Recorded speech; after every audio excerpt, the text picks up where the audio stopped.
अस्सलाम वालेकुम। आज मैं आपको एक बनी इसराइल के एक शख्स का वाक़या सुनाने वाला हूँ, जो कि कहा जाता है कि बहुत गुनहगार था। और वो इतना ज़्यादा गुनहगार था कि उसको ये डर था कि अगर मैं अल्लाह पाक से सामना करता हूँ, तो वो मुझे कभी माफ़ नहीं करेगा। और अगर मैं कब्र में जाता हूँ, तो मुझे कब्र के अज़ाब से दो-चार होना पड़ेगा और मुझे बहुत शदीद कब्र का अज़ाब होगा। तो ये सब चीज़ों से बचने के लिए उसने क्या किया, उसने अपने बच्चों को बुलाया।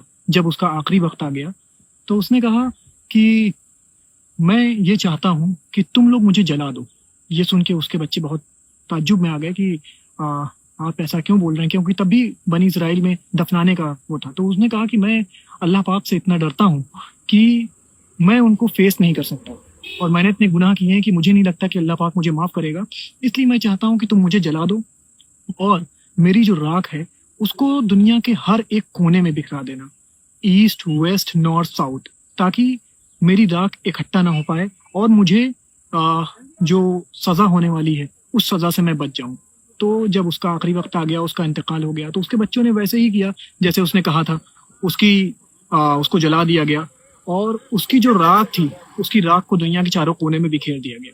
लेकिन दोस्तों, हुआ क्या कि अल्लाह पाक ने जैसे कुरान शरीफ में कहा है कि तुम मिट्टी हो जाओ, पत्थर हो जाओ, यहाँ तक कि अगर तुम लोहा भी बन जाओ, लेकिन तुम्हारी चीज़ों को हम इकट्ठा करेंगे और तुमको एक बार फिर से जिंदा करेंगे। तो इसके साथ भी वही हुआ। तो जब उसकी आंख बरज़ख में खुली तो वो चौंक गया।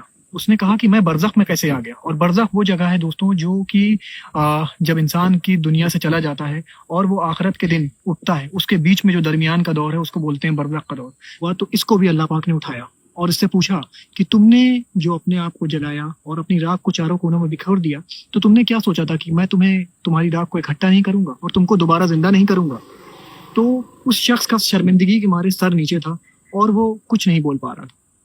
तो उसने कहा सर नीचे करे हुए कि ऐ परवरदिगार, मैं आपको फेस करने से डरता था और मुझे हमेशा ये था कि मैं बहुत बड़ा गुनहगार हूँ और मुझे माफ़ी नहीं मिल सकती। उसकी अदा ये अल्लाह पाक को इतनी पसंद आई कि अल्लाह पाक ने उसको माफ़ कर दिया।